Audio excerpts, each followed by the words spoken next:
हरे कृष्णा। हम लोग भगवत गीता ज्ञान प्रबोधिनी के 12वें अध्याय को 12वें अध्याय से चर्चा कर रहे हैं। 12वें अध्याय का शीर्षक है शांति सूत्र। आप सब लोगों का इस भगवत गीता ज्ञान प्रबोधिनी सत्र में स्वागत है। इससे पहले कि हम इसको शुरू करें, कृपया आप सब लोग मेरे साथ साथ ये मंगलाचरण दोहराइए। ओम अज्ञानतिमिरान्धस्य ज्ञानाञ्जनशलाकया चक्षुरुन्मिलितं येन तस्मै श्रीगुरुवे नमः। श्रीचैतन्यमनोभीष्टं स्थापितं येन भूतले स्वयं रूपः कदा मह्यं ददाति स्वपदान्तिकम्। वन्देऽहं श्रीगुरोः श्रीयुतपदकमलं श्रीगुरून् वैष्णवांश्च श्रीरूपं सागरजातं सहगण रघुनाथान्वितं तं सजीवम् साद्वैतं सावधूतं परिजनसहितं कृष्ण चैतन्य देवं श्री राधा कृष्ण पादान सहगण ललिता श्री विशाखान्वितांश्च। हे कृष्ण करुणा सिंधु दीनबंधो जगतपते गोपेश गोपिका कांत राधा कांत नमस्तुते। तप्त कांचन गौरांगी राधे वृंदावनेश्वरी वृषभानुसुते देवी प्रणमामि हरिप्रिय। वाञ्छाकल्पतरुभ्यश्च कृपा सिन्धुभ्यैव च पत्तानां पावनेभ्यो वैष्णवेभ्यो नमो नमः। जय श्री कृष्ण चैतन्य प्रभु नित्यानंद श्री अद्वैत गदाधर श्रीवासादि गौर भक्तवृंद। हरे कृष्ण कृष्ण कृष्ण हरे हरे हरे राम राम राम हरे हरे।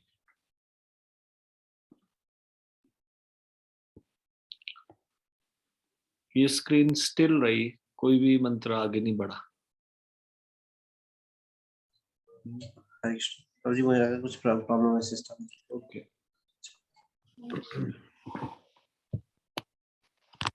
धन और साधनों से स्वार्थवश सुख ढूंढना, आज हम इस पे चर्चा करेंगे।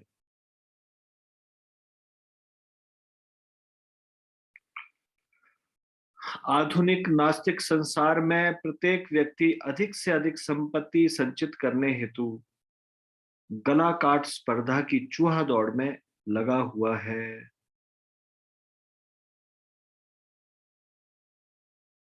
क्योंकि धन से कोई भी इंद्रिय तृप्ति के साधन जुटा सकता है।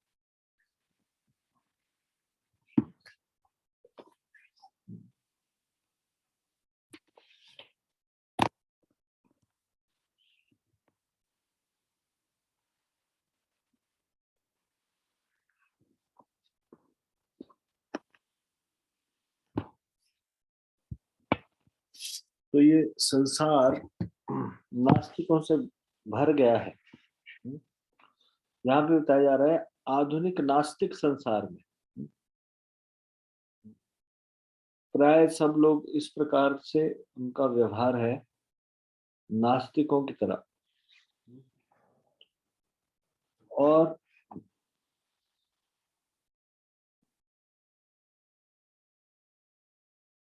सब लोग को बचपन से लेकर यही शिक्षा मिलती है कि किस प्रकार से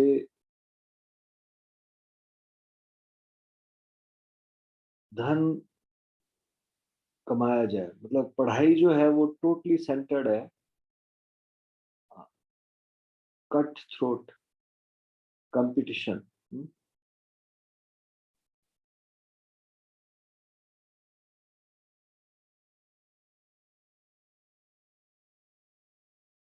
कट थ्रोट का मतलब होता है caring only about success, not worried about hurting anyone.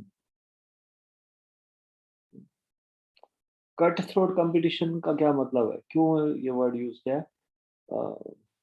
यहाँ इंग्लिश में इसको बोलते हैं, यहाँ लिखा है गला काट स्पर्धा। मतलब कि अपने सक्सेस के लिए यदि किसी का नुकसान भी होता हो तो दूसरे की भावनाओं की उपेक्षा करते हुए निर्मम तरीके से केवल सफलता की चिंता करना, सफलता की अपनी सफलता की चिंता करते हुए दूसरे की भावनाओं की उपेक्षा करना, ये है cut throat competition. Competing in a strong and unfair way without considering harm of other people.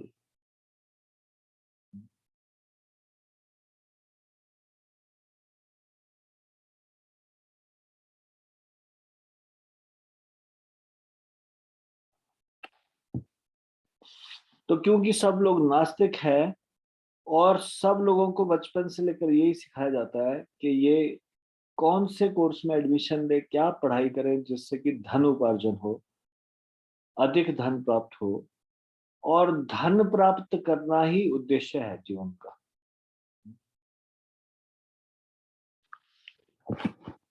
उसके लिए कट थ्रोट कंपटीशन में चूहा दौड़ में लगा हुआ है। चूहा दौड़ में, जैसे ये अंग्रेजी से ट्रांसलेट किया है इसको, everyone is caught up in the rat race of cutthroat competition for accumulating more and more money. Rat race क्यों बोला जाता है? रैट रेस इसलिए बोला जाता है कि घर में हम देखते हैं कई बार चूहे एक कमरे से दूसरे कमरे भागते रहते हैं। What is the purpose? क्यों भाग रहे हैं? चूहों को भी नहीं पता क्यों भाग रहे हैं। They are busy, they are so much busy in just running. एक चूहा भागता है, उसके पीछे दो तीन चूहे भागते हैं। पहले एक बिल होता है एक कमरे में, उसके बाद फिर वो दूसरे कमरे में भी बिल बना लेते हैं।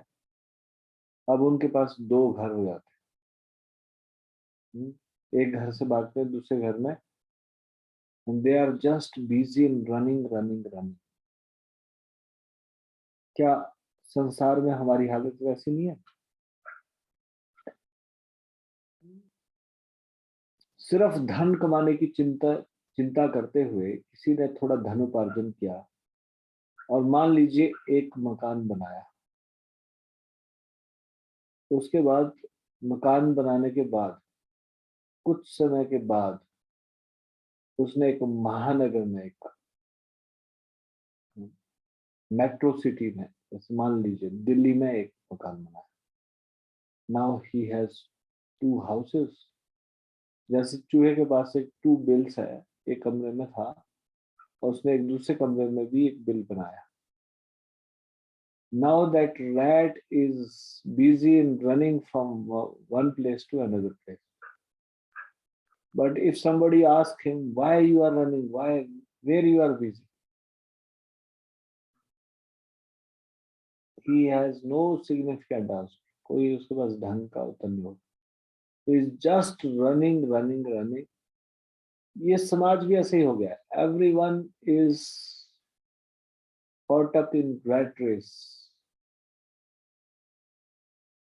Everyone is caught up in rat race of cutthroat competition. सब लोग तैयारी कर रहे हैं, तो फिर हमारे को भी अपने बच्चों को भेजना चाहिए, उनको भी। सब लोग जो कर रहे हैं हमारे को भी वही करवाना चाहिए। ये है रैट रेस। जो एक एक दूसरे की को देख के फिर वही कार्य करना और व्यर्थ में जीवन में भागते रहना। This is called rat race.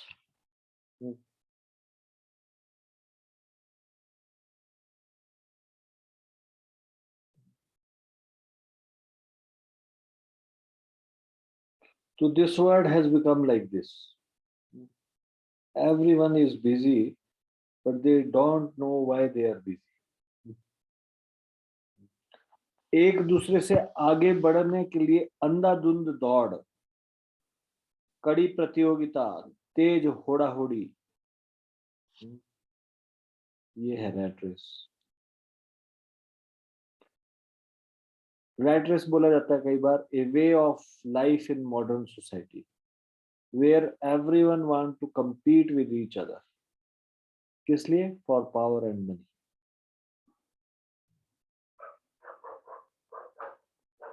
ये रैट रेस है। So in modern atheistic world, everyone is caught up in rat race of cutthroat competition. आधुनिक नास्तिक संसार में प्रत्येक व्यक्ति अधिक से अधिक संपत्ति संचित करने हेतु गला काट स्पर्धा की चूहा दौड़ में लगा हुआ है, क्योंकि धन से कोई भी इंद्रिय तृप्ति के साधन जुटा सकता है। अपनी गगनचुंबी इमारतों से मैं सबसे बड़े प्रबंधक से लेकर सड़क पर कुली तक सभी वैध या अवैध तरीके से धनोपार्जन के विचार से अपने अपने कार्य में लगे हुए हैं।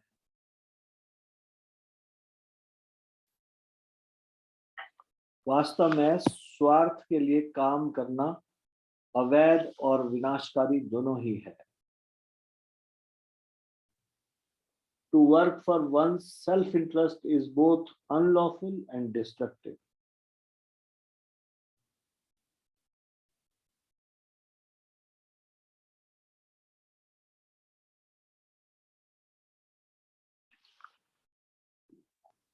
वैदिक लाइफ ऐसी नहीं थी।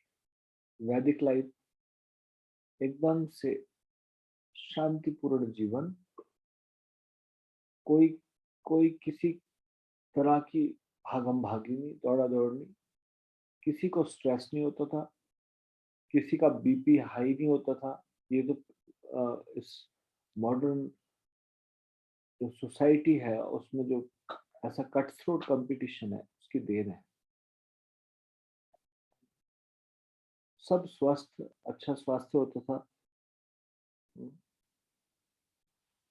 यहाँ पे बड़े से बड़े मैनेजर से लेकर और कुली तक सब इसी विचार से ग्रस्त है। How to earn money, money money money, कैसे धन कमाया जाए, कैसे धन कमाया जाए।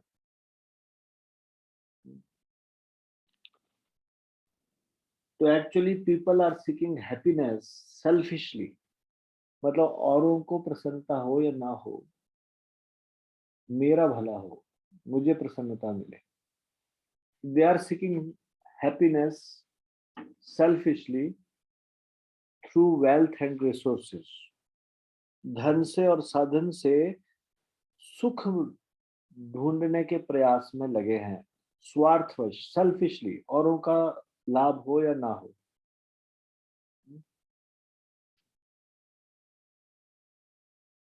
धन को लक्ष्मी माता अर्थात भाग्य की देवी के रूप में पूजा जाता है।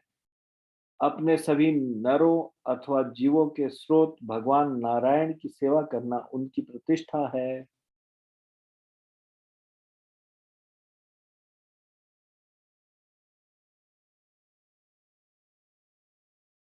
नर भी भाग्य देवी लक्ष्मी जी के मार्ग निर्देशन में नारायण की सेवा करने के लिए बने हैं।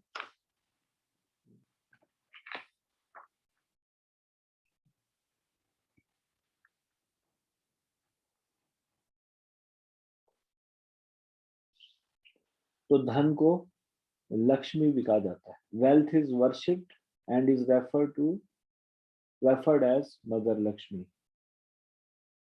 भाग्य की देवी। ऐसे धन को समझा जाता है। किसको बिलोंग करती है भाग्य की देवी लक्ष्मी? किसकी संपत्ति है? भगवान, भगवान की भार्या है। क्या काम है भाग लक्ष्मी जी का? क्या कार्य है? आपने देखा है पिक्चर में, ऐसे भगवान शेषनाग जी के ऊपर से शैया पे सोए हैं योग निद्रा में, और लक्ष्मी जी उनके चरण द्वारी। तो लक्ष्मी जी का कार्य है नारायण की सेवा करना।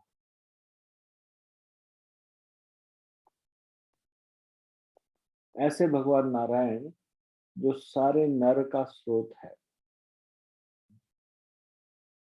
सारे जीवों का स्रोत है, भगवान नारायण, उनकी सेवा के लिए है ये माता लक्ष्मी, भगवान की सेवा के लिए।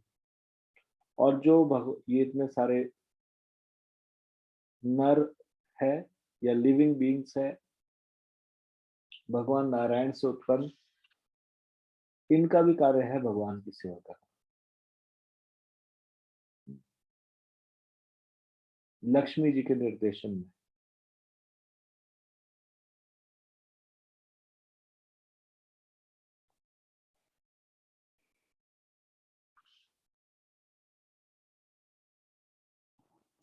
जीव बिना नारायण की सेवा किए भाग्य देवी का सुख प्राप्त नहीं कर सकते। ये भाग्य की देवी है ना, लक्ष्मी जी। नारायण को छोड़ के अगर कोई भाग्य की देवी का सुख प्राप्त करना चाहे, तो नारायण की सेवा किए बिना नहीं प्राप्त कर सकते। इसलिए इसका उपयोग अनुचित रूप से करने की इच्छा रखने वालों को प्रकृति के नियमों द्वारा प्रताड़ित किया जाता है।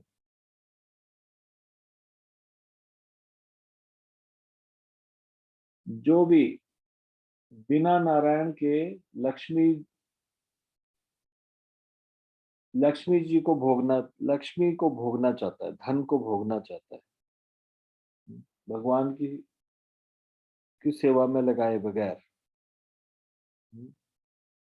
वो प्रकृति के द्वारा प्रताड़ित किया जाएगा, प्रकृति के नियमों के द्वारा।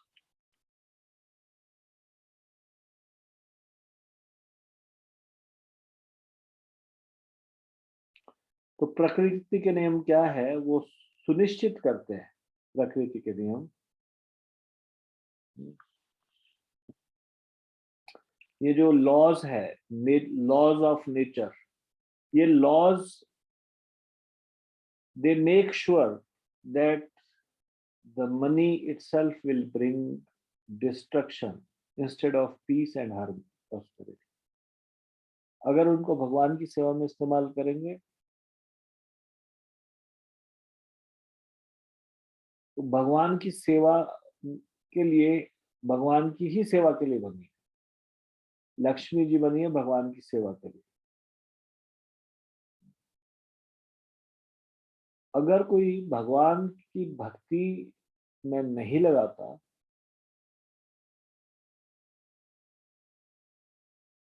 तो फिर ये शांति के स्थान पे, शांति और समृद्धि के स्थान पर विनाश लाती है।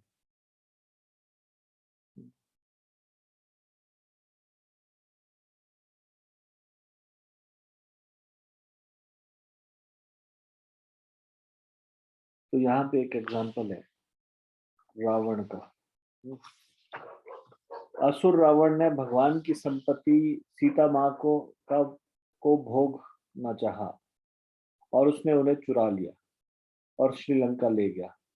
किंतु भगवान राम के अति प्रिय भक्त हनुमान श्रीलंका गए, सीता माँ से मिले, लंका नगरी का दहन किया और रावण को मार सीता को वापस लाने हेतु भगवान के लिए सुविधाओं की व्यवस्था की।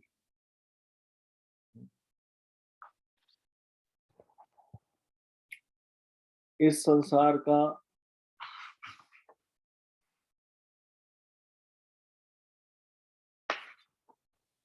समस्त धन और साधन सीता माँ के द्योतक है और भगवान राम की सेवा के लिए बने हैं। हनुमान के जैसे भक्त परमेश्वर की सेवा में सब कुछ लगा देते हैं और दूसरे लोगों को भी ऐसा ही करने के लिए प्रोत्साहित करते हैं। रावण के जैसे असुर निजी इंद्रिय तृप्ति हेतु प्रकृति के साधनों का शोषण करने का प्रयास करते हैं और परमेश्वर की सत्ता की कभी भी चिंता नहीं करते। शीघ्र ही समय के आवेग में ऐसे असुरों का दमन हो जाता है और मृत्यु के समय उनकी सभी वस्तुएं छीन ली जाती है।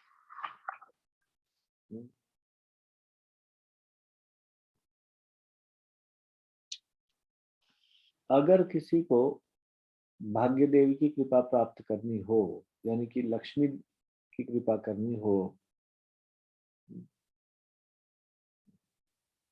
तो उसको नारायण की सेवा करनी होगी। नारायण की सेवा करेंगे तो लक्ष्मी की कृपा मिलेगी। अब ऐसा यहाँ पे क्यों लिखा, मेरा ये प्रश्न है आपसे। हम इस संसार में देखते हैं कि कई लोग बिल्कुल अभक्त है, नास्तिक है। हम विदेशों में देखते हैं इतने सारे संपन्नता में पैदा हुए और नास्तिक है, फिर भी वो उनके पास काफी धन होता है। यहाँ लिखा है जीव बिना नारायण की सेवा किए भाग्य देवी का सुख प्राप्त नहीं कर सकते। लेकिन हम तो संसार में देखते हैं कि कई लोग भगवान के भक्त नहीं हैं, एक नंबर के नास्तिक है, पाप कार्य करने वाले हैं, उसके बाद भी धन की उनके पास कोई कमी नहीं। तो हम ऐसे कैसे समझ लें कि जो यहाँ बताया है कि बिना नारायण की सेवा किए भाग्य देवी का सुख प्राप्त नहीं कर सकता।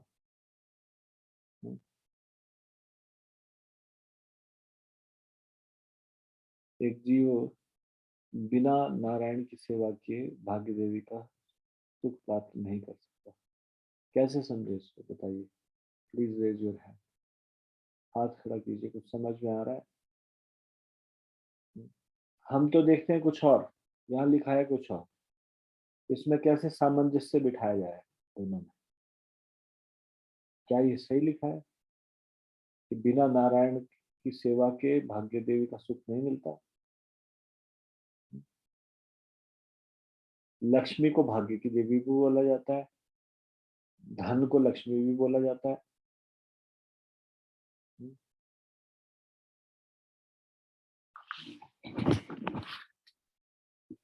अनिल कुमार प्रभु, यस प्रभु जी, उत्तर दीजिए।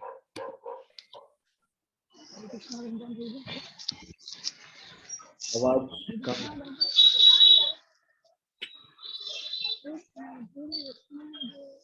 ईयरफोन हटाइए, नजदीक से बोलिए।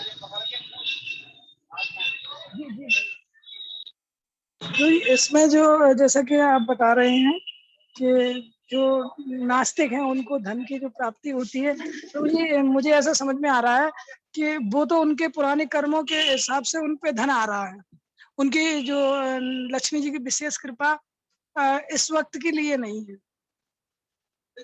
जो लक्ष्मी तो आई ना उनके पास, जी लक्ष्मी जी आई ना उनके पास। नहीं तो प्रभु जी लक्ष्मी जी आई है, लेकिन उनकी जो विशेष कृपा है वो नहीं मिलेगी। विशेष कृपा कैसे मतलब?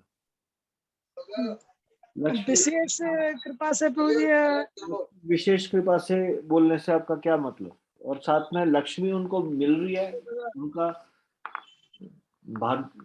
भाग्य की देवी उनके पास आ रही है, नहीं आ रही? आ रही है। भाग्य धन भाग्य तो धन किसी के पास आया तो भाग्य की देवी आई उसके पास कि नहीं आई? नहीं प्रभु जी, इसमें ये समझने का फेर है। आप मेरे ये को मतलब इतना बताइए, किसी के पास धन आया तो भाग्य की देवी आई कि नहीं? वो अपना भाग्य, ये हो सकता है प्रभु जी हम गलत हों, लेकिन मुझे ये समझ में आ रहा है कि उसका सौभाग्य और भाग्य हर किसी के लिए अलग अलग प्रकार का होता है। जो सुख है हर व्यक्ति के लिए अलग अलग हो सकता है। किसी के लिए धन है, किसी के लिए पुत्र है, किसी के लिए पुत्री है, या किसी के लिए अन्य मतलब शारीरिक जो समस्याएं हैं उनसे उबरना है। तो इस तरीके से भी लोग समझते हैं।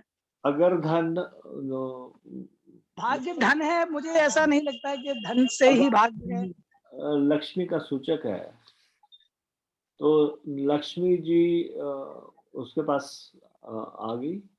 हाँ, भक्त लोग धन को लक्ष्मी बोलते ना, और यहाँ पे भी बताया हुआ है कि धन लक्ष्मी का सूचक है।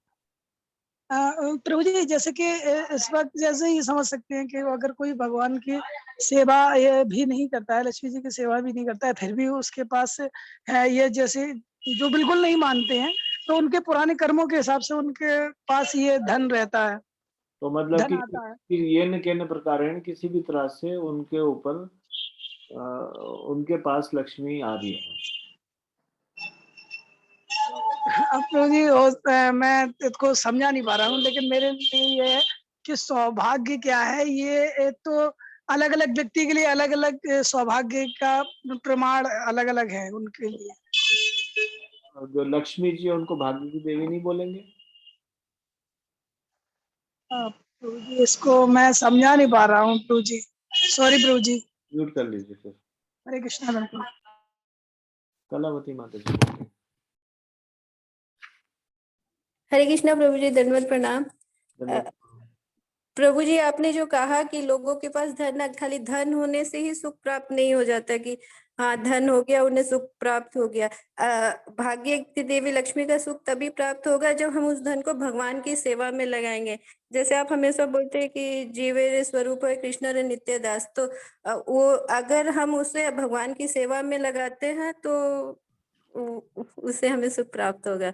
लेकिन जो धनी लोग हैं अगर सोचते हैं कि वो उसे सुख नहीं, क्योंकि आज ही आपने भागवत में जैसे बताया, जो ज्यादा ऐश्वर्यवान और ये पैसे वाले होते हैं वही ज्यादा इंडल्ज होते हैं जुआ, शराब और ये अवैध संबंध, ये सब में। वो सोच रहे हैं वो निम्न चेतना के कारण, हाँ वो सुख है, लेकिन वो सुख एक्चुअली वो सुख नहीं है। हरे कृष्ण प्रभु जी दंड।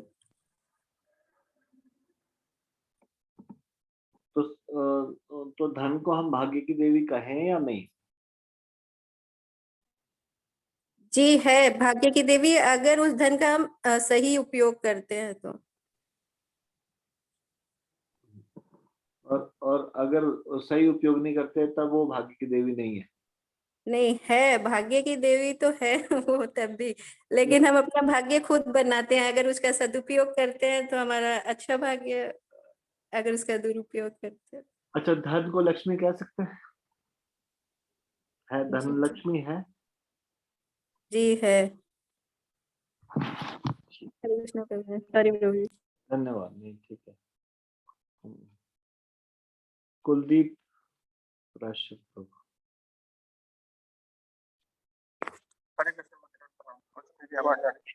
नहीं आ रही। हरे कृष्ण भजन बना जी, अभी आ रही है प्रभु जी। जिनके पास प्रभु जी क्वेश्चन ये था ना प्रभु जी कि जो नास्तिक हैं, जो भगवान की सेवा नहीं करते, तो उनके पास जो धन होता है ना प्रभु जी। तो प्रभु जी मैं ये बोलना चाहता हूँ प्रभु जी कि जो भगवान की सेवा नहीं करते हैं, सीधा डायरेक्ट लक्ष्मी जी की पूजा करते हैं, उनकी है ना, तो उनके पास जो धन आता है ना, तो उनके पास भाग्य की देवी लक्ष्मी जी तो आती है, क्योंकि भाग्य की देवी है लक्ष्मी जी। लेकिन लक्ष्मी जी उनको धन भी देती है, लेकिन लक्ष्मी जी की सवारी है उल्लू। वो उल्लू पे बैठकर आती है और उनको उल्लू बना के चली जाती है। तो उनके पास धन आएगा, जितना धन आएगा उतना ही वो संसार में पढ़ेंगे, और जितना संसार में पढ़ेंगे तो वो जन्म मृत्यु जरा व्याधि में और ज्यादा उलझे रहेंगे। तो लक्ष्मी जी उनके पास आती है, लेकिन उल्लू बना के चली जाती है।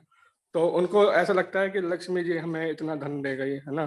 तो अगर अगर हम भगवान नारायण की सेवा करते हैं डायरेक्ट, लक्ष्मी जी की नहीं करते हैं, तो लक्ष्मी जी तो भगवान नारायण के बगैर एक सेकंड भी नहीं रहती। तो हम एग्जाम्पल देखते हैं, जब वो सनातन सनंदन सनक ये पहुंचे थे भगवान के द्वार पे, तो भगवान बाहर ही आए थे उनसे मिलने के लिए, तो लक्ष्मी जी भी उनके साथ ही आई थी। तो भगवान उनसे बोल रहे थे कि ये लक्ष्मी जी मुझे छोड़ती नहीं है कभी भी, मेरे बगैर एक सेकंड भी नहीं रहती है। तो अगर हम नारायण की सेवा करेंगे, नारायण मतलब भगवान कृष्ण की पूजा करेंगे, भगवान की भक्ति करेंगे, तो लक्ष्मी जी तो उनके हृदय में वास करती है और उनके बगैर एक सेकंड भी नहीं रहती। तो लक्ष्मी जी तो साथ आएंगी आएंगी, क्योंकि वो उनके पति हैं, अपने पति के बगैर नहीं रहती हैं। और हमें वो वास्तविक सौभाग्य क्या है कि वो हमें भक्ति प्रदान करेंगी जब हम भगवान की नारायण की सेवा करेंगे, और लक्ष्मी जी साथ आएंगी और हमें भक्ति, वास्तविक सौभाग्य जो है। नारायण की सेवा में नहीं लगाएंगे तो पति से दूर कर देंगे उनको। मतलब अगर अगर अगर कोई धन को भगवान की सेवा में नहीं लगाता, तो धन तो पति के मतलब लक्ष्मी जी तो पति के साथ रहती है, तो इसका मतलब वो अपने उनको उनके पति से दूर कर रहा है वो व्यक्ति उनको। अगर भगवान की सेवा में नहीं लगाते धन को, ऐसा सोचिए। हाँ जी, हाँ जी, तो उनको दूर कर रहा है ना उनके पति से। ये भक्त भक्त लोग अगर भगवान की सेवा में कोई भी व्यक्ति जब लक्ष्मी को भगवान की सेवा में नहीं लगाएंगे धन को, तो वो लक्ष्मी को दूर कर रहे हैं भगवान से, है ना। मतलब आपकी बात से सहमत हो रहा हूँ मैं आपका कुछ आगे। जी पर जी, अगर भगवान की, क्योंकि सभी वस्तुएं भगवान की हैं और धन भी भगवान का है, और तो अगर भगवान की सेवा में हम धन को नहीं लगाते हैं, तो ऐसे भी है कि हम लक्ष्मी को दूर कर रहे हैं भगवान से। ठीक है, धन्यवाद। हरे कृष्ण। कुलदीप राष्ट्र प्रभु बता रहे हैं कि लक्ष्मी जी की सवारी है उल्लू, और वो उल्लू के ऊपर बैठ के आती है उन लोगों के लिए जो भगवान की सेवा में लक्ष्मी धन को नहीं लगाते और उन्हीं की सवारी करते उल्लू बना के चल जाती है उनको। इस तरह से ठीक है, इन्होंने कुछ नई एक अच्छी सी इंफॉर्मेशन दी। कोई और कुछ कोई ऐड करना चाहते हैं कुछ इसमें? जो भी बात चल रही है। चिंते प्रभु आप कुछ कंक्लूड करेंगे? आपने पहले हाथ उठाया। हरे कृष्ण भाई दत्तम। धन्यवाद प्रणाम। प्रभु जी यही बोलने वाला था मैं, प्रभु जी जो लक्ष्मी देवी है, जैसे प्रभु जी सीता मैया है, सीता मैया तो भगवान की अर्धांगिनी है, तो रावण जब उनको लेने आया वो भगवान से अलग होकर भोगने का प्रयास कर रहा था, उनकी सेवा नहीं करना चाह रहा था, तो वही सीता जो है उनके लिए माया थी एक तरीके से। तो ऐसे ही प्रभु जी लक्ष्मी जो है वो तो सौभाग्य देवी ही है, लेकिन अगर कोई उसको भगवान से अलग भोगने का प्रयास करता है, भगवान की सेवा में नहीं लगाता, तो वो स्वयं लक्ष्मी जी उनके लिए माया बन जाती है। ये प्रभु जी। हाँ, थैंक यू। हरे कृष्ण। ठीक है, थैंक यू।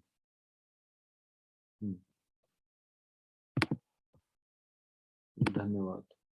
काफी सारे पॉइंट्स आए। ये महत्वपूर्ण बात है, प्रभु जी ने अभी लास्ट में बताया कि धन किसी के पास आए तो जरूरी नहीं उसका भाग्य उदय हुआ। भाग्य की देवी लक्ष्मी जी है, हाँ है, भाग्य की देवी। लेकिन किसी के पास धन आया तो उसका सौभाग्य उदय हुआ? नहीं, जरूरी नहीं कि उसका सौभाग्य उदय। क्यों? भाग्य की देवी आई उनके पास, तब तो सौभाग्य उदय होना चाहिए। नहीं, फिर भी नहीं हुआ, क्योंकि उन्होंने भगवान को और उनकी पत्नी को दूर कर दिया।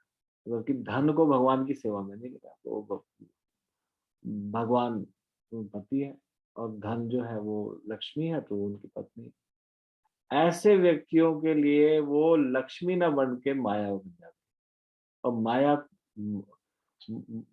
वो जो ये धन है, जो अभक्त लोग धन कमाते हैं, जो धन प्राप्त करते हैं, वो लक्ष्मी प्राप्त नहीं करते, वो माया देवी प्राप्त करते हैं। माया धन को, अच्छा पैसों को माया कहते हैं कि नहीं? सुना नहीं आपने? अच्छा, धन लक्ष्मी भी कहते हैं लेकिन माया भी तो कहते हैं। माया तब है जब भगवान की सेवा में ना लगाए, और लक्ष्मी तब है जब भगवान की सेवा में लगाए। माया भ्रमित करती है और लक्ष्मी जी भगवान की सेवा में संलग्न करती है। दोनों अलग अलग कार्य करते हैं। हाँ? लक्ष्मी जी का कार्य हमको आगे बढ़ाती है भगवान की ओर, और माया देवी का कार्य पीछे हटाती है भगवान से। तो धन के भी दो कार्य, एक आगे बढ़ाना भगवान की ओर, और पीछे भी हटाना भगवान से। तो हम धन को किस प्रकार से इस्तेमाल करते हैं? अब पिछली बारी जो हमने क्लास ली थी उसके बेस पे मैं समझना चाहता हूँ, मतलब कि आपको क्या समझ में आया। मान लीजिए किसी को धन मिल रहा है,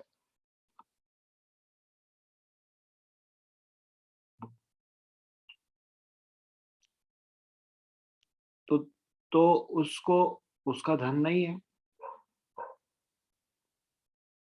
तो उसको क्या करना चाहिए?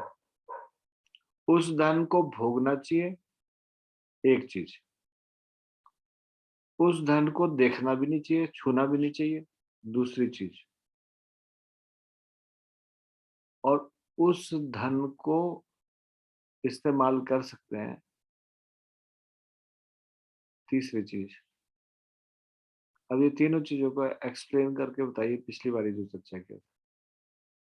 और फिर हमने पिछले लेक्चर में क्या चर्चा की थी, ये तीनों कैटेगरी के लोगों को क्या क्या कहलाएंगे, क्या करना चाहिए। मतलब पहला और तीसरा सिमिलर सा दिखता है। पहला मतलब भोगना, दूसरा रिजेक्ट करना, छूना भी नहीं, देखना भी नहीं, और तीसरा उसको स्वीकार करना। फिर उसको क्या करना? भोगना नहीं लेकिन स्वीकार करना। क्या को थोड़ा कोई डिफरेंस बताएंगे इसमें? क्या हमने चर्चा की उसके बाद? सोनल माता जी बताइए। एक मिनट, यस माता जी बताइए। हरे कृष्णा प्रभु जी, दंडवत प्रणाम। धन्यवाद प्रणाम। प्रभु जी, पिछले क्लास में हमने ये पढ़ा था कि अगर किसी को धन मिलता है, जैसे किसी लड़के को गुजरते हुए एक बटुआ मिल जाता है और वो उसको देख के बहुत प्रसन्न होता है और उसको वो खर्च कर देता है, वो कहीं होटल में या शराब खानों में या कहीं भी वो उस पूरी राशि को खर्च कर देता है, तो उसको हम भोगी कहेंगे या भोगी। फिर वो इंद्रिय भोगी। जी। जी। और यदि वह धन को देखता है लेकिन वो उसको वहीं पे फेंक देता है सड़क पर, उसको वो किसी भी तरह से यूज भी नहीं कर रहा उसे, तो उसको त्यागी या फल्गु वैरागी कहेंगे। फल्गु वैरागी। जी प्रभु जी, क्योंकि वो उस धन को वहीं पे फेंक रहा है, वो उसको धन को देखता है लेकिन वो वहीं पे उसको फेंक देता है कि ये धन छोड़ मेरा देता है। नहीं है। मेरा नहीं। जी। जी। और यदि जी, और यदि वे उस धन को ये सोचता है कि जिसका ये धन है, उसके धन के स्वामी तक मैं इस धन को पहुंचा दूं, तो फिर वो प्रभु जी ये तीसरी कैटेगरी। तीसरी कैटेगरी में आता है, यानी कि वो भक्त कैटेगरी में आता है कि वो उसको जिसका जो स्वामी है उस धन का, उस तक वो पहुंचाना है, तो उसको प्रभु जी युक्त वैरागी कहेंगे, युक्त वैरागी। धन्यवाद, थैंक यू सो मच। हरे कृष्णा प्रभु जी, दंडवत प्रणाम। अब देखिए, इस संसार में जो तो कर्मी लोग हैं, वो तो जितना धन आता है उसको बढ़िया से अपनी सेवा में लगाते हैं। तो ये तो हो गया उस बच्चे की तरह जो उसको बटुआ मिला और उसने उसमें पैसे निकाले और उसको खर्च किया सिनेमा जाने में या कहीं पे भी। तो वो तो हो गए भोगी, इंद्रिय भोगी।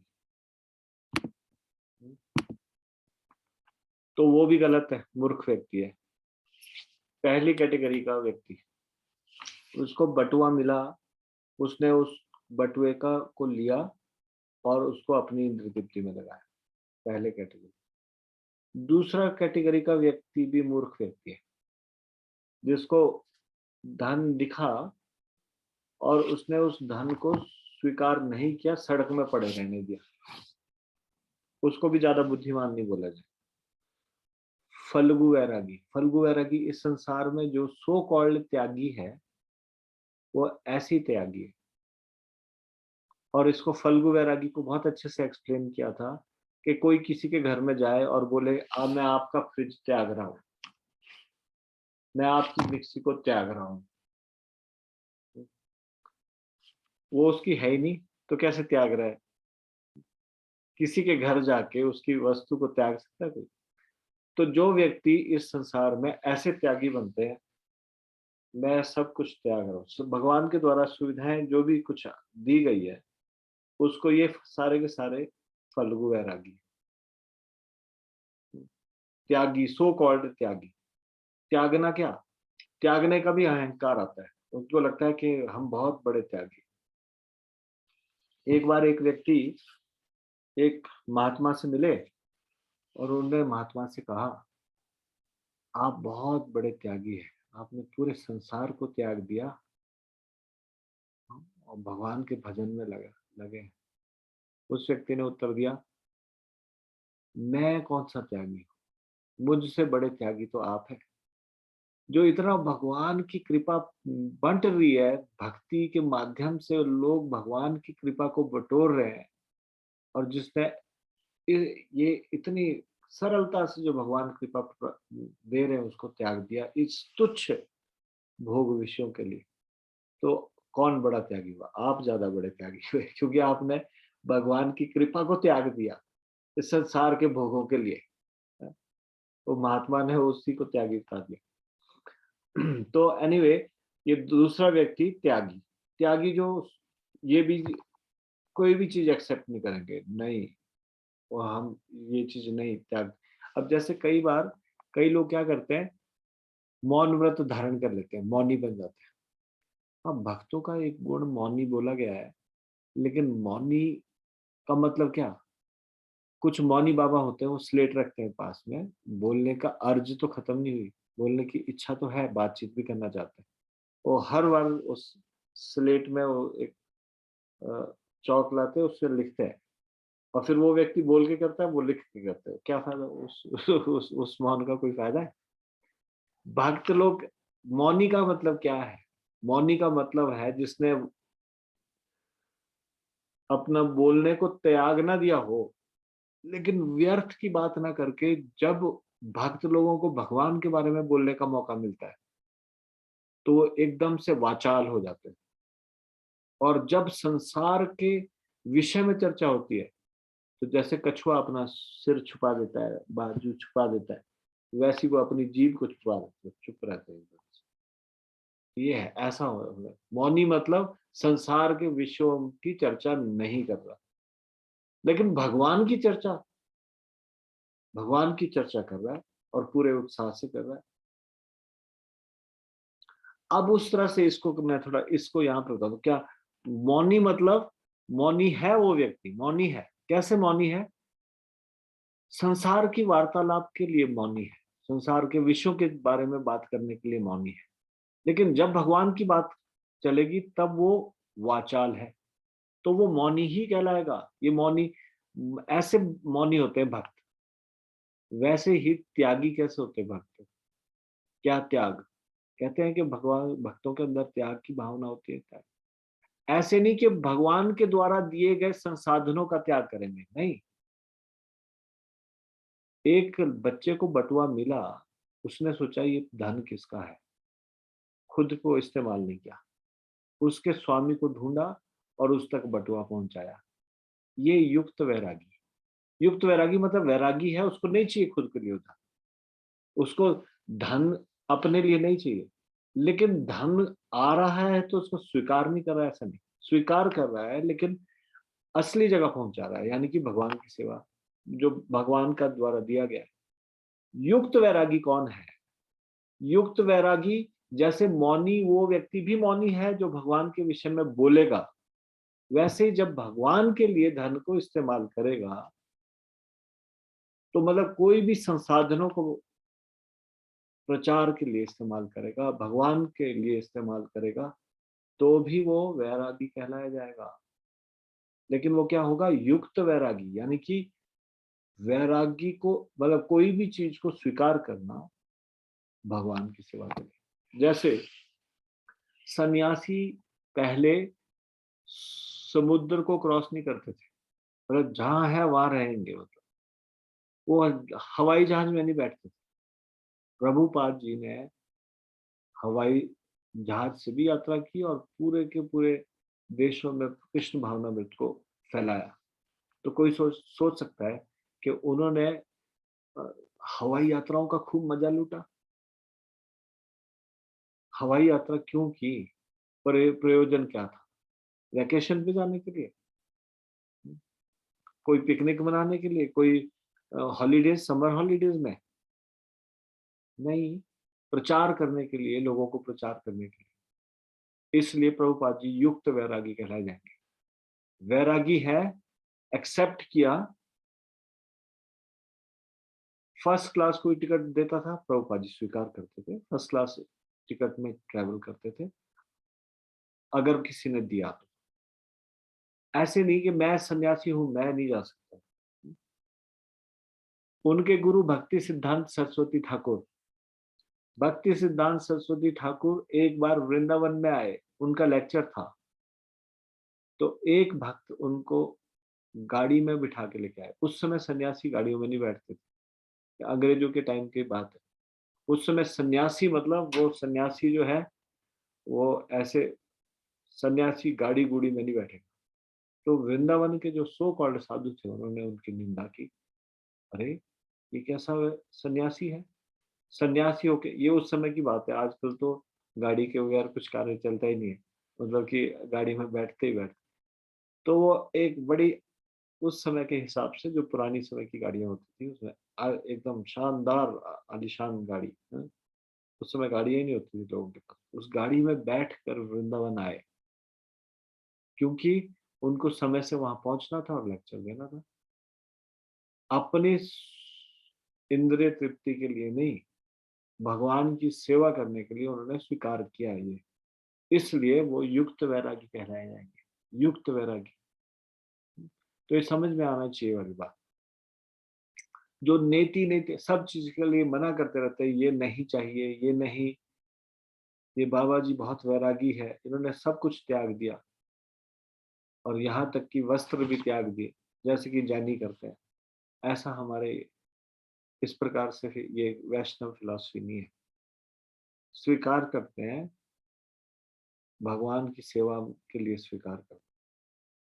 संसार की सुविधा, लैपटॉप, बाबा जी मोबाइल फोन, शुरू में कुंभ का, ये काफी समय पहले की बात बता रहा हूँ, कोई कुंभ के मेले में वो मोबाइल फोन पे जो कोई साधु बात कर रहा है तो उसकी फोटो खींच के, अभी तो सब साधुओं के पास मोबाइल है, वो ये कई पुरानी बात बता रहा हूँ, उस समय उनके लिए बड़ा आश्चर्य का विषय था कि आजकल बाबा मॉडर्न हो, बाबा जी को दिखाया, बाबा जी बैठे हैं और फोन पे बात कर रहे हैं, मोबाइल। अरे भगवान की सेवा में मोबाइल का इस्तेमाल करना चाहिए, किसने बोला कि नहीं करना चाहिए? इंद्र तृप्ति के लिए नहीं करना चाहिए। कंप्यूटर इस्तेमाल करना चाहिए या नहीं करना चाहिए? भगवान की सेवा के लिए इस्तेमाल करना चाहिए, संसार के लिए नहीं करना चाहिए, संसार के इंद्र तृप्ति के लिए नहीं करना चाहिए। वेदर कंप्यूटर इज स्पिरिचुअल और material, it depends upon how we use it. If we use it for Krishna service, it is spiritual. If we use it for sense gratification, it is material. Phone is material or spiritual. It depends on how we use it. हम इसको कैसे इस्तेमाल करते हैं। भगवान के लिए इस्तेमाल करते हैं, वो चीज आध्यात्मिक हो जाती है। कंप्यूटर भी आध्यात्मिक हो जाता है। अगर अपने लिए इस्तेमाल करते हैं तो वही चीज भौतिक हो जाती है। This is the difference. What is spiritual? What is material?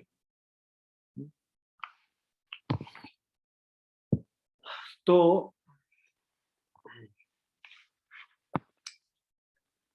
धन को अगर भगवान की सेवा में लगाएंगे तो ये लक्ष्मी जी है, और धन को यदि इंद्र तृप्ति में लगाएंगे तो ये माया है।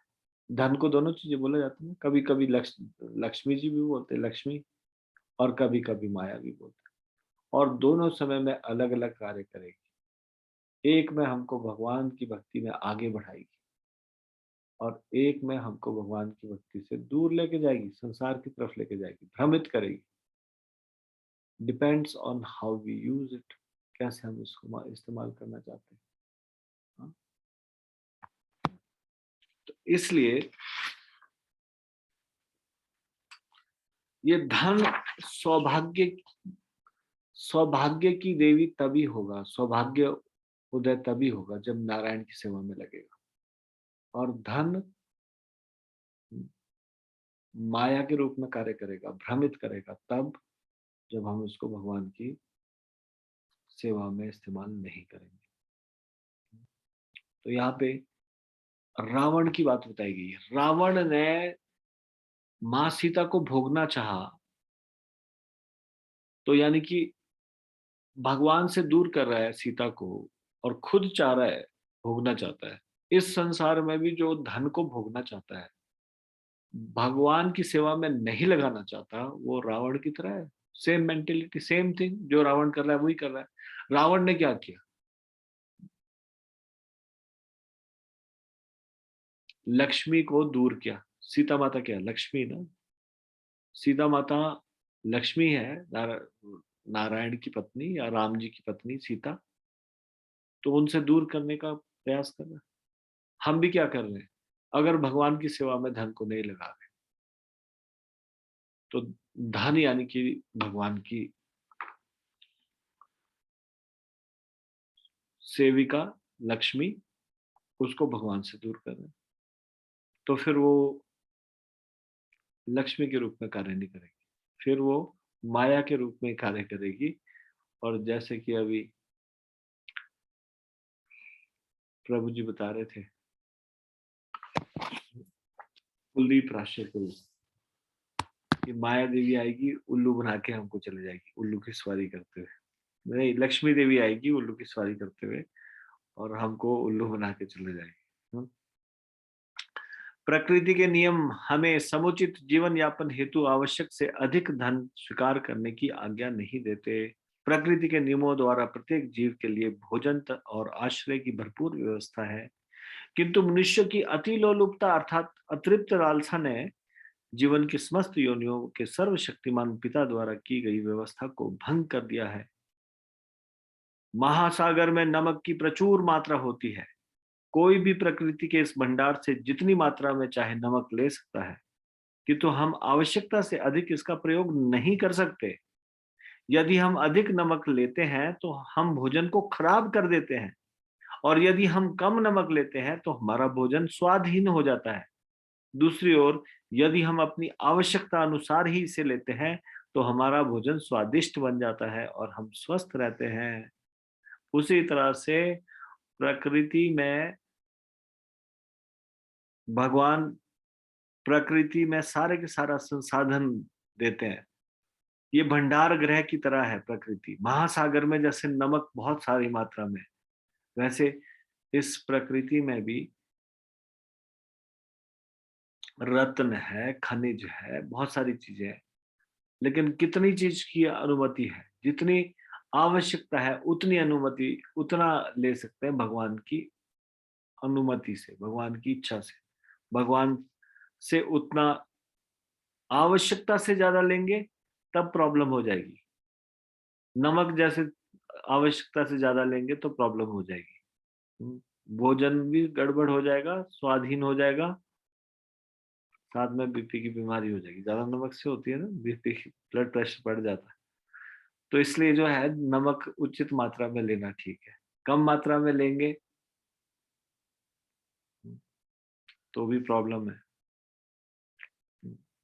स्वादिष्ट भोजन तब लगता है जब आवश्यकता अनुसार ले, तब हम स्वस्थ रहते हैं। यदि हम आध्यात्मिक रूप से स्वस्थ रहना चाहते हैं तो धन का इस्तेमाल भगवान की सेवा में करेंगे और उतना ही धन कमाएंगे जितना आवश्यक है। जरूरत से ज्यादा धन हमारा आध्यात्मिक स्वास्थ्य गड़बड़ कर देगा।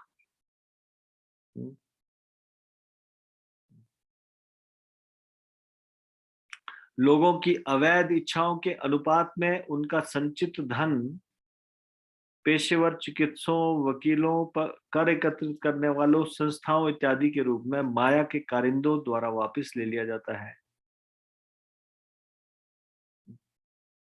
जितना उनकी अवैध इच्छा होती है उसी अनुपात में, to the degree,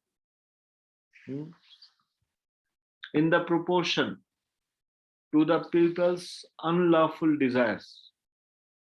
To the degree people have unlawful desires, to that degree money is taken away by illusory energy. कैसे? In the shape of medical practitioner, lawyers, tax collectors, societies, etc. कौन ले रहे हैं ये वापस? माया शक्ति, illusory energy किस रूप में ले जा रही है? ज्यादा पैसा धन कमाया तो ये इस प्रकार से वापस ले लिया जाएगा। कोई जिंदगी में बहुत ज्यादा घूस खाता है, अगर कभी सुना है आपने, उनका पैसा ऐसे वेस्ट चला जाता है।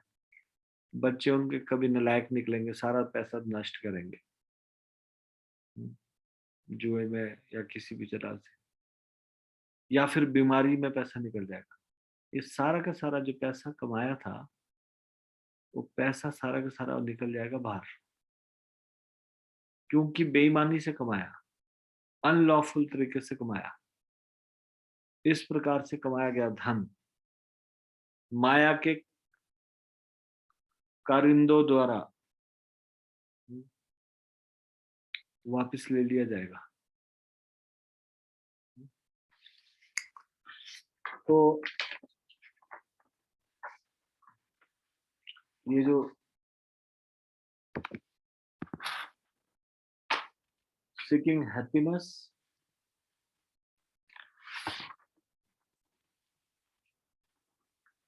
selflessly through wealth and resources, सुख को ढूंढना हम मेन टॉपिक डिस्कस कर रहे थे, क्या सुख और शांति की महत्वाकांक्षा गलत है? तब हम एक एक चीज पे चर्चा कर रहे हैं। क्या सुख और शांति को ढूंढना सेल्फिशली वेल्थ और रिसोर्सेज से सही है? तो इसके बारे में हमने आज चर्चा की।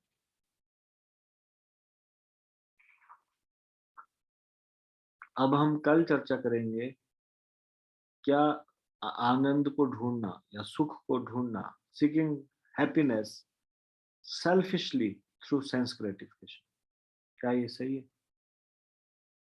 सेंस ग्रेटिफिकेशन के साथ के द्वारा, इंद्र तृप्ति के द्वारा सुख को ढूंढना, इसके विषय में चर्चा करेंगे। अभी हमने जो चर्चा की वो स्वार्थवश सुख को ढूंढना किसके द्वारा? धन और साधनों के द्वारा। तो धन और साधनों के द्वारा सुख ढूंढने का प्रयास करेंगे, नहीं मिलेगा, सेल्फिशली, स्वार्थवश। उसी तरह से सुख जब स्वार्थवश इंद्र तृप्ति के द्वारा जब खोजेंगे, उसमें भी नहीं मिलेगा। तो उसके बारे में हम चर्चा करेंगे कल। अभी हम इसको फिर बाद में हम इसको कंक्लूड करेंगे कि वास्तव में शांति और सुख की कुंजी क्या है, कैसे सुख प्राप्त होगा। अगर इंद्र तृप्ति से नहीं हो रहा, धन से नहीं हो रहा, संसाधनों से नहीं हो रहा, फिर किस चीज से होगा? सुख किससे प्राप्त होगा इस संसार में? इन सब चीजों से नहीं हो रहा, तो फिर किस चीज से होता है? तो कल हम पहले चर्चा करेंगे इंद्र तृप्ति से कैसे सुख प्राप्त नहीं होगा। हम इसको यहीं पे विराम देंगे।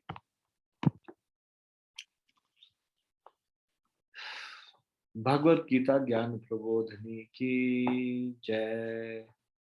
श्रीमद् भगवत गीता की जय। शिल प्रभुपाद की जय। पिताई गौर प्रेमानंदे। हरि हरि बोल।